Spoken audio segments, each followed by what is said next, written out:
our Vice President of Policy and Government Affairs here in Washington, D.C., at the Family Research Council, Travis Weber, to give us an update on some legislation that's been moving through the states as it pertains to these issues that we've been talking about, the whole transgender issue. Travis, welcome back to Washington Watch. Thank you, Tony. Good to be here. Before, I do want to mention a poll that was brought to my attention today, and where did I put it, regarding where Americans are when it comes to discussing the various issues. Here it is. Majority of Americans approve of citizens and elected officials speaking their minds on politics, but not public school teachers. Now, this was a poll that was conducted by Grinnell College that looked at a variety, like 7 different areas. Members of Congress, public schools,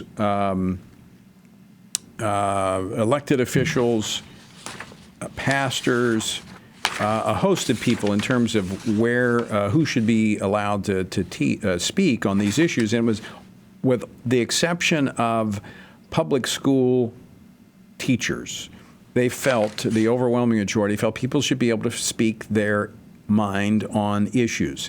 In particular, the concern over what's happening in schools is creating a political shift, which we'll probably talk more about this week. And that is, we're seeing more and more suburban women align with Republicans because of what's been happening in elementary school classrooms, kind of this indoctrination. But it all surrounds this one issue, and that is this issue of transgenderism. That seems to be at the hub of the concern.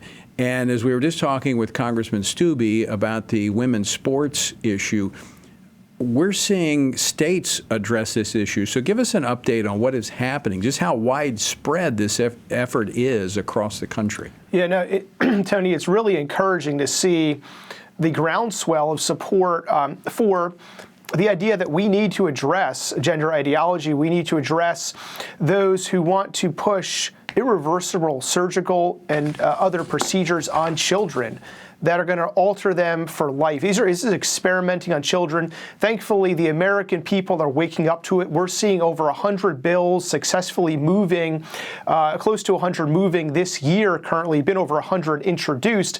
10 have passed a state legislative body. 5 or 7 have been signed into law this year.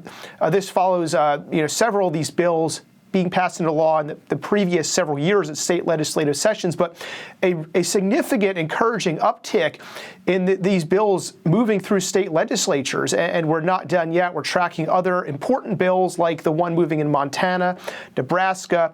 But Tony, when we're seeing these numbers, we're encouraged that the American people, through their state electoral system, state processes for being represented in their governments by their state legislatures, are responding and acting and addressing these horrific procedures through clear-headed, clear-eyed policy that protects children. And it all starts with being able to talk about these issues, to be able to discuss them, to speak out without fear of being deplatformed or being canceled. And again, going back to this poll, it's just interesting that 92% of people think the public should be able to speak out about these issues. 88% members of Congress, they should be able to speak out. Public school students, 73% of them should, 73% of the public feels like they should be able to speak.